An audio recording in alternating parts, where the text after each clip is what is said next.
sejahtera untuk kita semua. Terima kasih Pak Supriyanto dan para pengurus lainnya yang tidak bisa saya sebutkan satu-satu. Pada pagi hari ini saya sebenarnya mau memberikan sesuatu yang sebenarnya udah sering dihadapi oleh Bapak Ibu sekalian ya. Dan pekerjaan kita atau pengawasan kita sebetulnya di dalam pengelolaan pasien transplant itu sebetulnya sudah begitu banyak diketahui dan mungkin sudah termasuk paham lah ya Bapak Ibu sekalian. Saya hanya sekedar memberikan semacam ya ringkasan lah ya. Kalau boleh saya bilang ringkasan ya. Transplant yang khusus dengan diri kita sendiri itu sebenarnya harusnya secara tidak langsung apa yang kita alami itu yang lebih mudah mengerti ya. Ya mungkin ini secara ringkas bahwa kelebihan ya, kalau kelebihan itu berarti sesuatu yang positif lah untuk kita. Dan semua orang percaya lah ya kalau transplant itu menjadi pilihan yang terbaik. Yang seperti disampaikan tadi oleh Dr. Lukman bahwa pada minggu-minggu ini kita ini acara World Kidney Day itu lagi berkomunikasi dengan semua lapisan, mulai dari anak-anak, sekolah, kemudian orang kantoran ya, termasuk tenaga profesional. Karena memang transplant itu seperti ya dikenal tapi kadang-kadang kalau tidak diulang-ulang mereka lupa ya. Ya ini kelebihannya ya, jadi memang kalau orang yang gagal ginjal kan selalu membatasi makan minum, tapi kalau orang udah transplant bebas ya. Kadang-kadang pasien-pasien kita suka bertanya, benar nih saya boleh makan minum sebebas sebelumnya? Iya benar, karena Bapak Ibu udah hidup baru saya bilang gitu ya. Dan kadang-kadang memang masih, apalagi kalau udah dialisis atau CAPD lebih dari 1-2 tahun, itu hal yang traumatis memang ya kadang-kadang ya, bukan berarti dialisis itu buruk, tapi tetap yang namanya larangan itu menjadi traumatis ya. Dan kadang-kadang memang setelah itu mereka lebih bebas untuk berolahraga ya, kemudian melakukan aktivitas ya. Dan kita percaya bahwa orang yang dilakukan transplant pasti akan lebih panjang atau lebih banyak bertahan hidupnya dibandingkan orang yang hanya dilakukan dialisis. Ya ini kekurangannya ya, kalau kekurangannya ada risiko infeksi itu udah pastilah ya. Karena mekanisme tubuh kita kan diturunin ya. Akhirnya akan mungkin lebih mudah untuk terjadi infeksi mulai dari luka operasi ya, atau mungkin dengan infeksi lingkungan ya. Atau mungkin yang paling sering lagi adalah infeksi karena obat-obat, biasanya obat-obat yang kita konsumsi, misalnya seperti obat yang kita konsumsi ya, Prograf itu lebih sering bisa menyebabkan kencing manis. Jadi orang yang tidak kencing manis bisa jadi kencing manis karena obat yang kita berikan dosisnya tinggi misalnya. Tapi itu semua kekurangannya masih bisa diatasi, itu yang paling penting ya. Jadi nggak usah terlalu takut sih sebetulnya ya. Jadi yang paling penting ada rejeksi namanya penolakan, kemudian ada kita harus tahu obat imunosupresan, kemudian infeksi ya yang tadi saya sebutkan, kemudian jadwal kontrol dan evaluasi. Jadi rejeksi itu kondisi yang dimana orang benda masuk ke dalam tubuh kita itu tetap dianggap itu benda asing. Sehingga pada saat dilakukan transplant dibutuhkan obat mencegah untuk tidak terjadi penolakan. Nah itulah gunanya obat-obat yang kita berikan, dan kebetulan kita ketahui yang namanya rejeksi itu ada 2 macam, ada yang rejeksi akut, ada yang rejeksi kronik. Sedangkan kalau kita tahu definisinya rejeksi akut itu biasanya 1 tahun pertama, itu yang paling krusial dan akan mempertahankan ke depannya bagaimana gitu ya. Makin sering terjadi rejeksi akut itu yang akan menyebabkan ketahanan dari ginjal itu terhadap jangka panjang. Itu biasanya yang kita perhatikan. Makanya kalau misalnya tiba-tiba ada tanda-tanda, nanti kita lihat tanda-tandanya rejeksi akut, sebenarnya itu yang harus kita komunikasikan dengan teman kita yang ada di layanan transplant. Nah sedangkan rejeksi kronik seringkali terjadi dalam waktu jangka panjang ya. Dan memang yang jadi masalah itu penyebabnya kurang betul-betul dipahami oleh tenaga medis, ya. Karena memang banyak masalah yang terjadi yang kadang-kadang kita nggak bisa jelasin. Tapi pada umumnya yang mungkin bisa menjawab adalah dengan melakukan tindakan biopsi. Hanya memang biopsi itu tidak semua orang ya bisa mengerjakan biopsi. Nah, mungkin kalau dari seluruh Indonesia baru kita aja yang di Jakarta yang melakukan biopsi ya, hanya beberapa pasien kita ya. Terakhir pada pasien kita yang memang sudah rejeksi kita lakukan biopsi karena tidak semudah mengerjakan biopsi ginjal pada pasien yang bukan transplant. Itu yang jadi masalah sehingga teman-teman kita di daerah pun belum begitu berani ya. Hanya kita mungkin termasuk saya ya yang nekat melakukan biopsi. Nah ini tanda-tandanya ya, jadi memang kadang-kadang sumir ya, ini bedainya gimana sih ya. Tapi pada umumnya sih biasanya kalau orang tanda-tanda rejeksi itu jumlah urin yang paling gampang ya. Kalau demam bisa sumir, bisa bersinggungan dengan infeksi gitu ya. Atau nyeri juga bisa aja ini kaitan dari komplikasi operasi. Pasien yang setelah tindakan operasi itu sampai 6 bulan orang itu merasa sakit terus ya, termasuk donor ya, bukan resipien. Jadi kadang-kadang sukar untuk membedakan. Terus yang mungkin bisa dibedakan mungkin yang tadinya urinnya bersih tiba-tiba berdarah gitu ya. Itu yang mungkin terlihat. Kalau gejala seperti flu atau peningkatan berat badan mungkin ini masih ya sedikit bisa dibedakan lah ya. Jadi kalau misalnya dilihat dari gejala-gejala ini sebenarnya seperti orang infeksi biasa. Itulah gunanya pemeriksaan yang detail sehingga kita bisa melakukan antisipasi lebih cepat. Kemudian yang perlu kita kenal adalah ini ya, obat imunosupresan ya, obat-obat yang dikonsumsi oleh kita.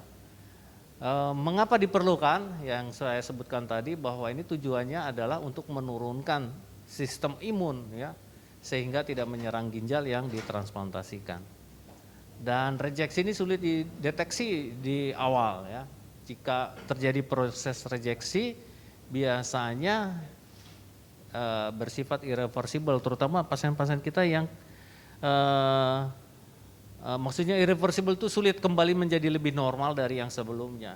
Karena ini ada contoh kejadian ya, teman kita, pasien kita kontrol ke daerah ya, ke Manado. Pas di Manado itu yang tadinya dosisnya misalnya diberikan harusnya 2x4, ternyata obatnya kurang. Dikasihnya jadi 2x2 karena obatnya emang nggak ada gitu ya. Kebetulan saya minggu depan akan ke sana, jadi mungkin sambil saya ngobrol juga dengan teman-teman kita di sana. Emang teman-teman kita di daerah itu kadang-kadang ya terutama farmasinya tidak menyediakan obat yang lengkap gitu. Itu sistem, makanya itu saya bilangnya kembali ke sistem. Bukan dokternya yang salah. Kadang-kadang orang menganggap dokternya nggak ngasih obat, bukan, orang obatnya tidak tersedia, itu yang jadi masalah ya. Dan beberapa kali kita mendapatkan hal seperti ini, terutama memang daerah timur. Ya mudah-mudahan ya kita lagi berusaha sih pengembangan ini akan lebih luas sampai ke daerah timur ya. Itu janjinya Menkes sih, mudah-mudahan itu benar terjadi ya dalam waktu targetnya sih katanya sampai tahun 2024 semua bisa tercapai. Sehingga obat-obat imunosupresan ini memang harus rutin ya, nggak ada ini toleransi nih kalau obat imunosupresan. Mutlak ya, sangat mutlak, absolutely harus dituruti ya, nggak bisa dibantah karena memang kebutuhannya ya. Ini contoh obat yang kita sering kita pergunakan di sini ya, mulai dari ada tacrolimus mungkin ya, kenal ya dengan program ya yang dibawa Pak Kus dan Pak Iksan ya. Siklosporin ini udah jarang kita pergunakan karena memang efek sampingnya tidak terlalu menyenangkan. Kalau Oh iya, kalau orang lama kalau orang lama biasanya makainya siklosporin. Ya kemarin ada pasien kita yang udah 30 tahun ya, transplantnya di mana ya? Di Filipina kalau nggak salah ya. Dia datang ke tempat kita, tapi memang itu ada kelainan bawaan. Wah, orangnya masih segar loh. Obatnya Sandimun. Hah? Oh iya, ya makanya akan berbeda-beda emang. Ya saya bukan menyamaratakan, nggak boleh ya. Setiap ingat bahwa transplant itu meskipun komposisinya sama, dosisnya belum tentu sama ya. Itu harus diingat Bapak Ibu sekalian. Ya jangan sampai nanti dibilang, kok saya dosisnya 8, kok itu 4 gitu. Jangan disama-samakan ya, karena beda, penyerapan tubuhnya beda itu ya. Kalau penyerapan tubuhnya sama, pasti sama penyerapan dosis obatnya. Kemudian ada sirolimus, ini lebih banyak dipergunakan di teman kita di transplant hati sih sebetulnya. Tapi ini bisa kita pergunakan sirolimus, everolimus kalau obat-obat yang di atas tidak respon atau ada unsur seperti alergi ya. Kemarin, yang pasien kita yang nanti yang di Manado, dia alergi terhadap metilprednisolon. Wah kacau juga nih saya bilang. Jadi kita harus pakai prednison pasien kita ya. Ya mungkin obat yang paling kuno ini yang pertama kali generasi transplant adalah azathioprine atau imuran. Ini juga kadang masih kita pergunakan kalau pasien kita mau hamil, terutama wanita ya, karena obat-obat ini akan mengganggu kehamilannya kalau pasien itu seorang wanita yang ingin hamil ya.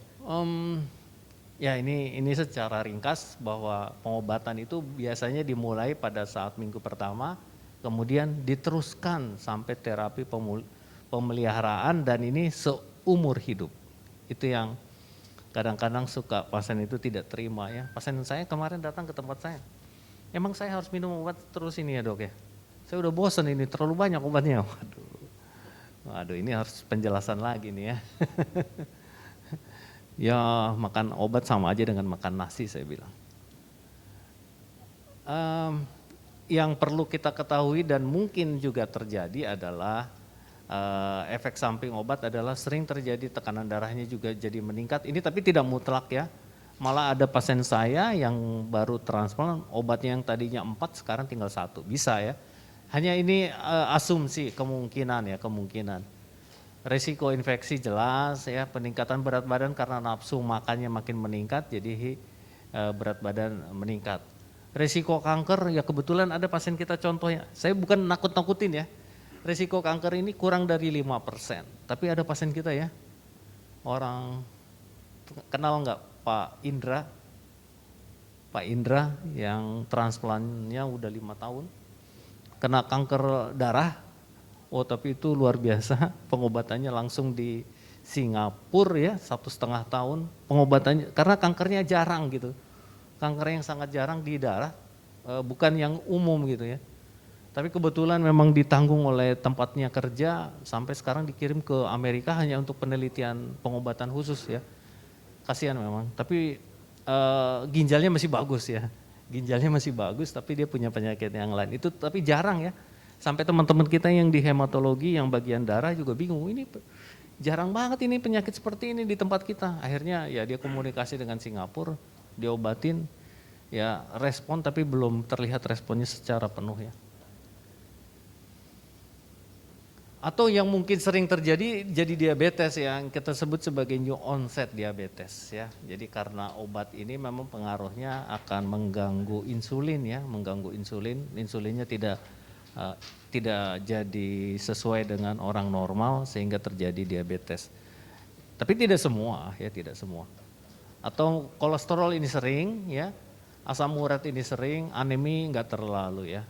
Karena biasanya kalau ginjalnya kembali normal, aneminya biasanya akan kembali lebih baik. Efek samping lagi yang lain mungkin bisa penyakit jantung atau ada kecemasan ya. Tapi ini semua nih dibilang jangan khawatir ya, efek samping ya umumnya dapat dikelola oleh kita ya dengan baik.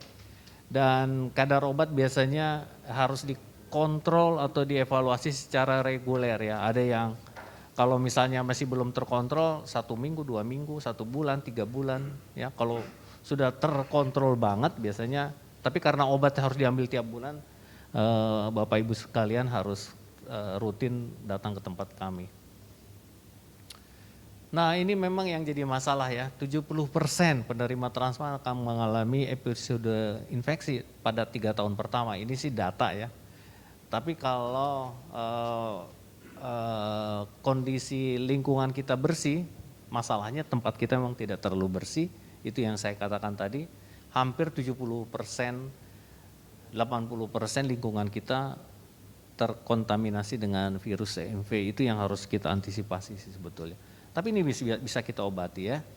Ini contoh ya, contoh kalau infeksi 1 bulan itu apa aja ya, 1-6 bulan, yang paling sering ini, lebih dari 6 bulan itu CMV atau infeksi paru itu yang paling sering ya. Apalagi pada saat COVID ya, nanti kita lihat. Ini gejalanya ya, gejala infeksi saluran kemih, mungkin aja ini juga terjadi ya. Ya ini mencegah seperti kita ya, sebelum waktu pandemi kita ini cuci tangan dengan ketat, itu udah menjadi kebiasaan sehari-hari. Yang menjadi masalah lagi adalah sekarang vaksin ya, bagaimana vaksin itu boleh dilakukan dan tidak boleh. Pada umumnya vaksin yang kita anjurkan adalah vaksin yang mati ya, jadi si mikrobanya atau si kumannya itu harus yang udah dimatikan, bukan yang dilemahkan. Biasanya ada virus ya, pneumonia biasanya, atau infeksi ya, infeksi pneumokok itu kadang-kadang suka yang dilemahkan, terutama orang-orang yang mau pergi ke daerah-daerah tertentu. Itu harus hati-hati, ditanyakan bahwa itu kumannya yang udah mati atau bukan ya. Kemudian yang COVID ya, yang COVID ini saya kira sekarang apa masih update atau tidak ya? Kita masih banyak COVID nggak sih? Sebenarnya ini maskernya mungkin udah nggak terlalu perlu ya. Tapi waktu zaman-zaman ini kejadian ya, memang ini problem kita bersama ya. Sekarang vaksinnya udah sampai booster, tapi kayaknya pemerintah nggak terlalu menggalakkan lagi kayaknya ya. Sampai booster 1 aja kali ya. Atau ada yang booster 2 udah? Sudah ya? Ada yang booster 2? Oh ada ya. Ada ya. Ya kalau untuk transplant memang resipien itu tingkat kejadiannya itu sekitar 5% dan angka kematian ya, ini nyeremin ya, angka kematiannya tinggi kalau dia kena COVID waktu itu, tapi sekarang kayaknya enggak ya, ini udah berubah, ini nilai yang lama ya, tahun 2023 kayaknya udah enggak berlaku ini. Ya ini gejalanya, tapi udah enggak seperti itu lagi ya. Nah ini sekarang yang terakhir ini, kontrol dan evaluasi, apa sih yang perlu diperhatikan oleh Bapak Ibu sekalian? Jadi pasca transplant itu biasanya menjalani perawatan itu kurang lebih 1 minggu, 2 minggu, dan kemudian boleh kontrol. Nah jika kontrol itu yang kita ukur adalah di rumah adalah tekanan darah, suhu, dan berat badan, termasuk jumlah urin ya, wajar lah ya. Nah jika ada sesuatu yang meragukan di antara ketiganya, ini yang paling gampang, ini laporlah segera ke tempat kita ya, karena ada kemungkinan ada sesuatu. Nah ini kontrol yang rutin kita kerjakan selalu ya, 1 bulan pertama, 1 minggu pertama, 1 bulan ya, sampai lebih dari 12 bulan itu apa saja yang perlu diperhatikan. Saya kira cukup lah ya, ini hal yang udah dikerjakan.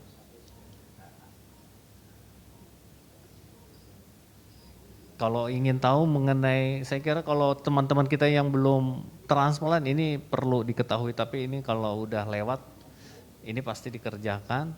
Kemudian ini pemantauan yang kita lihat biasanya tacrolimus dengan obat-obat ya, berdasarkan kadar yang terupdate. Nah biasanya obat yang ditargetkan itu antara 6-8 sih pada 3 bulan pertama, tapi rata-rata kalau 1 bulan pertama itu targetnya 7 ya. Dan ini steroid itu di metilprednisolon biasanya sudah diturunkan.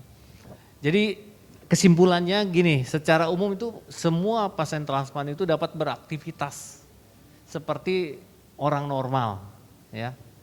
Sedangkan untuk rejeksi, infeksi itu merupakan komplikasi yang perlu diperhatikan oleh kita Bapak Ibu sekalian ya. Kemudian pasien transplant itu memang harus rutin minum obat, itu nggak bisa dibantah karena tujuannya untuk mencegah penolakan maupun infeksi ya.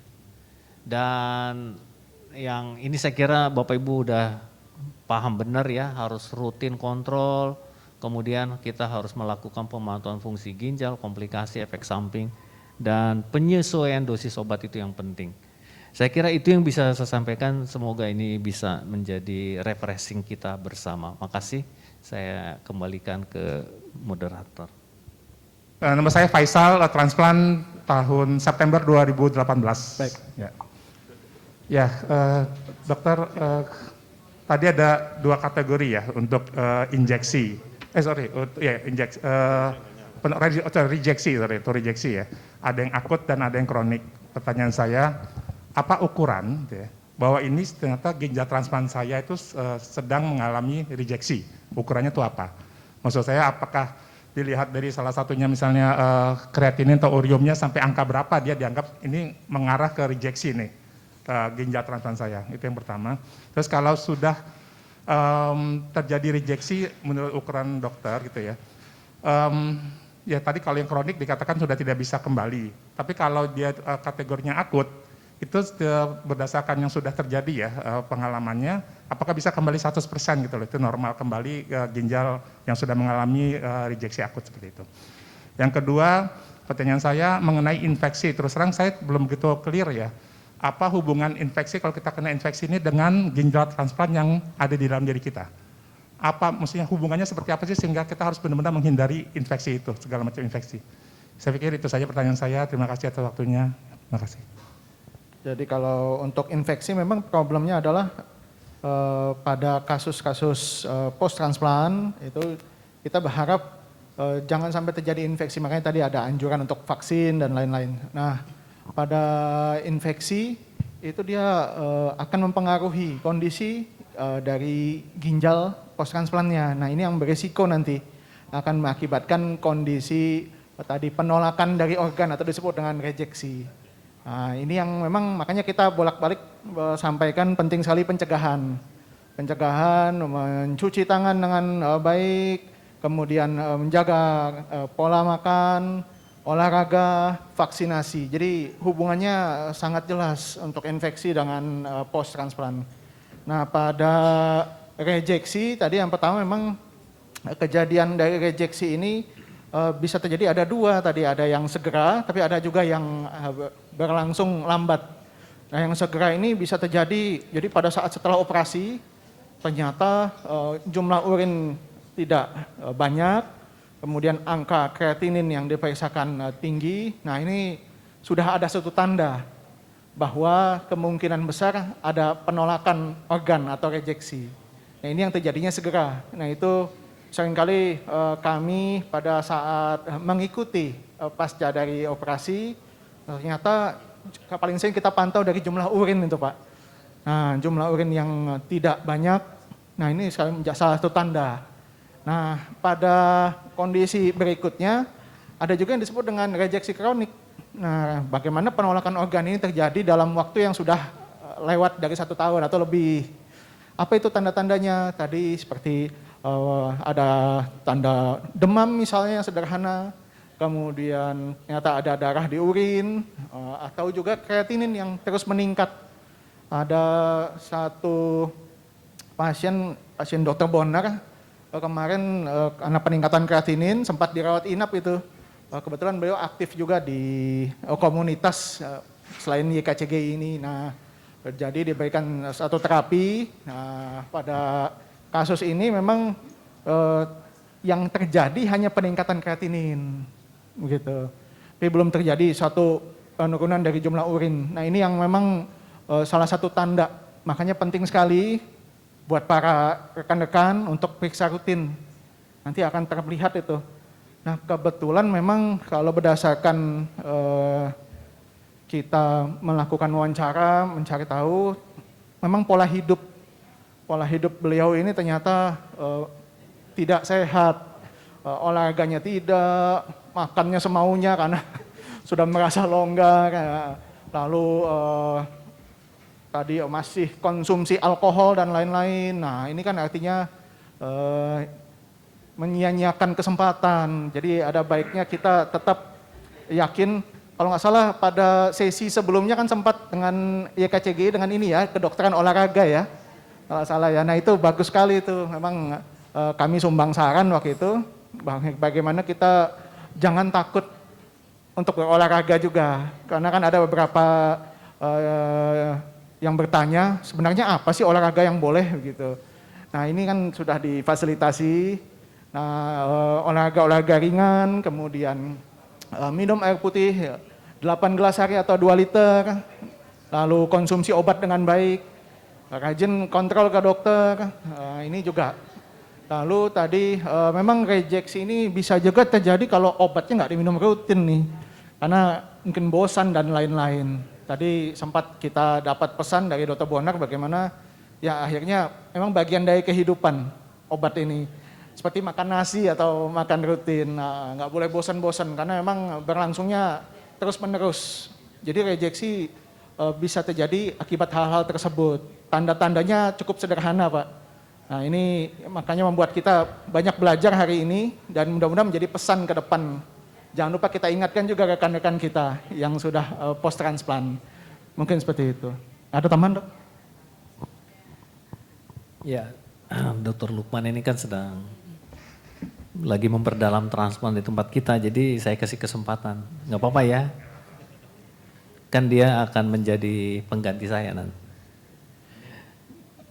Jadi gini, kalau memang yang saya setuju apa yang disampaikan oleh Dr. Lukman, jadi memang orang yang dilakukan transplant itu risk namanya apa ya, resiko atau kemungkinan besar untuk terpapar infeksi itu lebih besar. Kenapa? Karena memang mekanisme tubuh kita kan diturunin. Orang normal itu kalau misalnya kita main angka ya, orang normal itu mekanisme tubuhnya itu 100 misalnya. Nah kalau orang transplant pada saat pertama kali itu mekanismenya 0. Bayangin aja, orang kan punya mekanisme tubuh untuk apa? Untuk mempertahankan dari segala macam infeksi sebetulnya. Ya, misalnya dari pernafasan, dari menelan makanan, itu semua ada mekanisme tubuhnya itu di dalam mulut sampai ke dalam pencernaan paling bawah. Nah kalau misalnya dilakukan transplant itu yang mulai dari atas sampai bawah itu rentan untuk terjadi infeksi. Makanya obat yang kita berikan itu harus dikontrol dan memang harus hidup bersih. Itu yang saya katakan bukan steril loh ya, salah pengertiannya kadang-kadang. Bapak Ibu sekalian, wah bagaimana rumah saya kan nggak steril, harus seperti di rumah sakit. Enggak juga. Yang namanya bersih itu berarti setiap hari udara masuk, keluar masuknya jelas, jangan terperangkap. Jadi bukan berarti AC itu dinyalakan terus kamarnya ditutup, itu tidak baik itu. Yang paling ideal adalah kamarnya itu udara matahari bisa masuk, itu yang paling bagus ya. Tapi masalahnya biasanya rumah sekarang kan banyak rumah tetangga yang tinggi-tinggi atau pohonnya sebelahnya lebih tinggi, jadi jadi udaranya tidak terlalu gampang masuk. Tapi jalan keluarnya gampang sih sebetulnya, ya udah pintunya bisa dibuka, jendelanya dibuka, tapi dibersihkan. Kemudian kita bisa berjemur di depan rumah misalnya, itu yang paling mudah untuk mencegah terjadinya infeksi.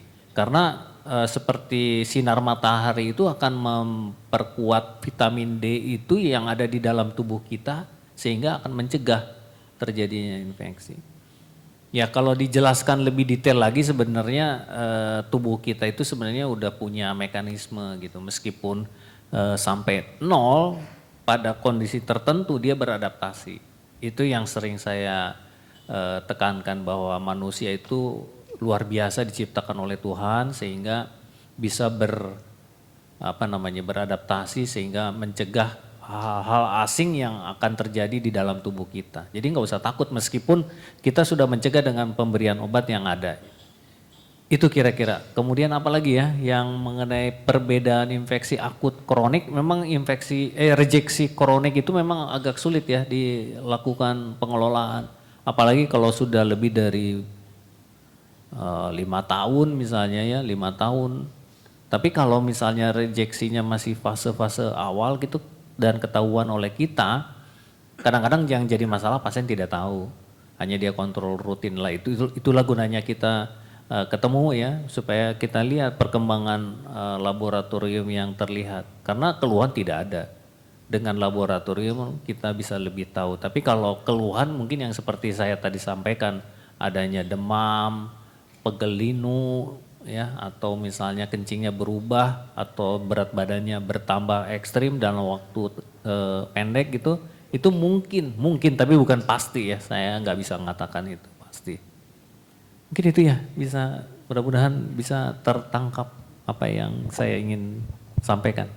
Nama saya Dewi Yustika Sofia, saya transplant 9 Agustus 2016. Yang saya ingin tanyakan pertama tentang proteinuria. Proteinuria yang ada albumin di dalam darah. Ini sangat menakutkan ya untuk pasien transplant. Pertanyaannya, apakah proteinuria ini termasuk salah satu gejala rejeksi atau apakah ada penyebab lain gitu yang khusus? Kemudian kan biasanya diukur dengan albumin +1, +2, +3. Nah itu kira-kira warningnya itu di plus berapa? Misalnya +1 apakah boleh khawatir atau tidak gitu, seperti itu. Kemudian juga solusinya bagaimana kalau misalnya ternyata sudah +2. Itu sih, jadi penyebabnya, kemudian tadi apakah itu termasuk gejala rejeksi dan solusinya. Baik, itu saja, terima kasih. Jadi itu salah satu tanda sebetulnya, salah satu tanda kebocoran artinya ya, kita lihat pengertiannya dulu. Jadi kalau ada albumin urin atau ada proteinurin di dalam pemeriksaan laboratorium yang sering kita kerjakan, itu tandanya ada kebocoran, mau positif 1, mau positif 2, mau positif 3 sama aja pengertiannya, itu ada sesuatu tuh. Nah tapi dengan kondisi misalnya kita selalu menyesuaikan ada orang normal juga bisa terjadi positif ya, positif 1 misalnya orang olahraga berat, makan protein banyak gitu ya, atau kerja banyak berdiri gitu ya dalam pekerjaannya, itu juga bisa positif 1. Tapi kalau misalnya positifnya lebih dari 2, biasanya itu yang menjadi perhatian kita. Tapi menetap ya, menetap misalnya pada saat kita lakukan pemeriksaan 1 minggu terus kita ulang lagi minggu depan atau 2 minggu lagi masih positifnya sama, artinya ada sesuatu tuh. Biasanya kita akan lakukan konfirmasi pemeriksaan yang lain. Nah kalau orang yang dilakukan transplant, adanya proteinuri itu bisa 2 hal yang mungkin terjadi. Yang pertama, apakah ini tanda dari penolakan atau ginjal yang baru itu karena dia dari saudaranya penyakit yang lamanya kambuh kembali. Itu yang mungkin terjadi. Ya, jadi biasanya kita tanya, Bapak Ibu waktu itu jadi donornya siapa? Kakaknya atau orang tuanya. Nah itu biasanya mungkin terjadi. Jadi karena pasien ini memang gagal ginjalnya karena kebocoran, nah bocornya bisa kambuh kembali, itu yang mungkin terjadi. Nah kalau rejeksi ya biasanya dia progresif cepat ya. Jadi dalam waktu 1-2 minggu kalau kita monitoring dia makin tinggi kebocorannya. Nah tata laksananya yang jelas sih kalau dia akut sama seperti pengelolaan rejeksi akut. Kalau kronik ya sesuai dengan meskipun rejeksi kronik itu sulit kita atasi, biasanya ada hal yang lain, biasanya infeksi ya. Yang paling sering sih infeksi CMV, tapi bisa juga BK virus, tapi jarang kita periksa juga ya. BK virus bisa periksa nggak sekarang ya? Nggak tahu juga ya. Ya, di luaran sana itu BK virus yang paling sering kalau udah kronik ya, bukan CMV malah. Kita memang jarang periksa karena pemeriksaannya agak sulit dan tidak semua laboratorium bisa mengerjakannya. Tapi mudah-mudahan ini teman kita di laboratorium kita di RSCM sudah menjanjikan semua pemeriksaan itu akan bisa dikerjakan dalam waktu dekat. Janjinya begitu sih sama saya. Ya, kemarin udah negur saya bilang, "Iya, bisa. Oke, bagus," saya bilang kalau bisa diperiksa berarti makin maju kita untuk melakukan deteksi dini. Itu mungkin yang bisa saya sampaikan. Makasih. Mohon maaf dokter, kalau solusinya seperti apa ya? Kalau ya sudah sesuai dengan asumsi kita nanti ya. Kan tadi saya bilang apakah ini kekambuhan. Kalau kekambuhan kan nggak mungkin kita lakukan sesuatu. Jadi sesuai dengan penyakit dasar dari penyakit ginjalnya, misalnya lupus ya, obatin lupusnya mungkin. Jadi itu sangat spesifik, saya nggak bisa semua saya jelasin, nanti bisa terlalu panjang. Tapi yang jelas kalau dia rejeksi yang kita atasi. Kalau kekambuhan penyakit dasarnya kita obati, itu aja sih, prinsip aja. Masih. Saya Rudi Solihin, saya transplant 2016. Begini dok, biasanya berdasarkan hasil lab, fungsi ginjal, kreatinin dan orium yang sudah masuk di tahap akhir, biasanya dokter itu kan memberikan beberapa alternatif. Apakah itu akan dilakukan dialisis atau mungkin CAPD atau juga mungkin transplant. Nah pertanyaan saya adalah, apakah di Indonesia ini lazim melakukan sesuatu praktik transplantasi secara preemptif? Nah kalau bisa, itu kelebihan dan kekurangannya apa ya? Jadi yang ditanyakan adalah mengenai apakah untuk transplantasi ginjal bisa langsung dilakukan, maksudnya itu? Yes. Baik. Jadi memang pada penyakit ginjal tahap akhir, problemnya adalah kita harus segera melakukan terapi pengganti ginjal. Nah, memang ada pilihan, ada namanya hemodialisis, HD, CAPD, tapi ada juga transplantasi ginjal. Yang jadi problem kan memang transplantasi ginjal waiting listnya lama nih, kalau misalnya di asuransi BPJS. Nah ini menjadi problem dan itu juga menjadi kendala di belahan dunia lainnya, di Amerika dan lain-lain. Ada waiting list karena organ donornya yang memang terbatas. Jadi apakah bisa langsung dilakukan? Sebenarnya bisa Pak. Ada peluang seperti itu, ada beberapa kasus ya dok ya, memang bisa direncanakan, tapi sambil menunggu, sambil menjalani, maka diberikan alternatif sambil menjalani HD dulu. Gitu, karena kan butuh persiapan, pemeriksaan darah, kemudian ada wawancara, karena harus melewati untuk tim legal, nah itu juga menjadi bagian dari persiapan transplantasi ginjal. Jadi jawabannya memang ada peluangnya untuk dilakukan segera transplantasi ginjal, seperti itu Pak.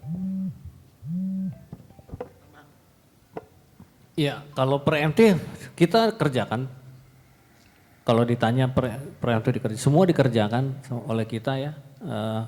Makanya kita enggak ketinggalan banget gitu ya kalau untuk teknologi transplant. Hanya memang yang jadi masalah seperti yang disampaikan oleh Dr. Hukman, donornya ya. Problem kita donor sekarang ya. Kebutuhan donor itu sangat tinggi tapi ketersediaannya sangat rendah ya, karena memang kita menekankan kepada keluarga ya daripada orang lain. Kalau orang lain harus dikenal banget ya, jangan sampai tidak dikenal. Kalau tidak dikenal itu namanya jual beli atau komersialisasi, itu yang tidak boleh sama sekali dikerjakan di dalam kegiatan transplant nasional maupun internasional. Bukan karena kita mau mengada-ngada, enggak. Itu memang aturan secara internasional. Karena transplant itu secara sosial ekonomi itu disorot oleh internasional. Kalau misalnya dialisis atau CAPD itu nggak dilirik gitu sama internasional. Tapi kalau ada kegiatan transplant di suatu daerah aja, misalnya nanti kebetulan saya mau transplant ke Manado gitu ya, terus nanti akan dipublish tuh pasti, itu akan langsung terlihat oleh internasional. Itu benar nggak gitu pertanyaannya? Apa buktinya itu benar gitu? Itu yang dikerjakan oleh kami ya dari tim profesional ya. Jadi selalu harus hati-hati untuk melakukan transplant. Dan kembali lagi ke preemptif itu sebenarnya hal yang ideal dengan syarat ya, syaratnya. Jadi bukan preemptif itu, paham nggak ya artinya preemptif Pak? Paham ya? Jadi preemptif itu artinya belum dilakukan dialisis, pasien itu sudah disiapkan untuk transplant ya. Karena yang namanya gagal ginjal tetap aja menakutkan untuk beberapa orang dan akhirnya dengan keinginan segera untuk lakukan transplant meskipun belum dialisis kita lakukan. Tapi bukan berarti, ada juga pengertiannya salah nih ya. Ini ada pengertian yang salah. Pasien kita orang yang termasuk tokoh ya. Kreatininnya berapa ya, saya sebut 3 misalnya. diabetes, terus dia konsultasi kepada kami gitu ya. Wah ini suatu saat nanti akan gagal ginjal. Waduh, kalau gagal ginjal saya nggak bisa ngapa-ngapain. Boleh nggak sekarang transplant? Oh ya nggak bisa, karena EGFR-nya masih 25, 30 gitu ya. Ya nggak boleh. Itu tidak baik. Justru kalau itu dikerjakan kualitasnya tidak baik. Itu udah terbukti oleh bukti penelitian-penelitian dimanapun. Jadi jangan pengertiannya, oh ya kan kita masih nunggu nanti suatu saat akan cuci darah, kenapa nggak sekarang aja gitu. Bukan begitu pengertiannya, yang preemptif. Jadi preemptif itu syaratnya dia udah gagal ginjal juga. Ya, jadi udah EGFR-nya kurang dari 15 atau kurang dari 10 gitu ya. Itu yang kita kerjakan. Ya, jangan sampai salah pengertian karena memang banyak juga ya beberapa yang merasa uangnya tidak berseri, dia bilang nggak apa-apa, mau kapan aja oke katanya. Jangan ditunda dong katanya. Akhirnya dia marah-marahin kita ya. Ya udah deh kalau gitu saya mau pergi ke luar negeri lah dia. Di sana ditolak juga. Ya, karena preemptif itu pengertiannya udah gagal ginjal. Begitu kira-kira ya. Jangan sampai pengertian ini yang sederhana tapi bisa menyesatkan, yang kita takutkan itu aja. Makasih.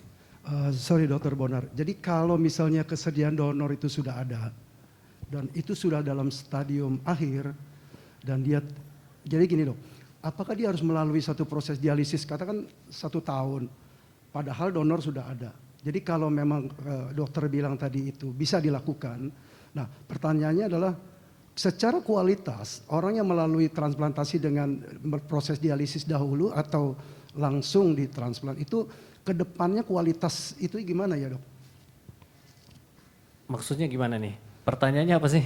Jadi gini, membingungkan. orang yang dialisis lebih dahulu 1 tahun atau orang yang sama melakukan langsung dengan preemptif tadi, kedepannya itu secara kualitas berbeda nggak dok? Ya berbeda.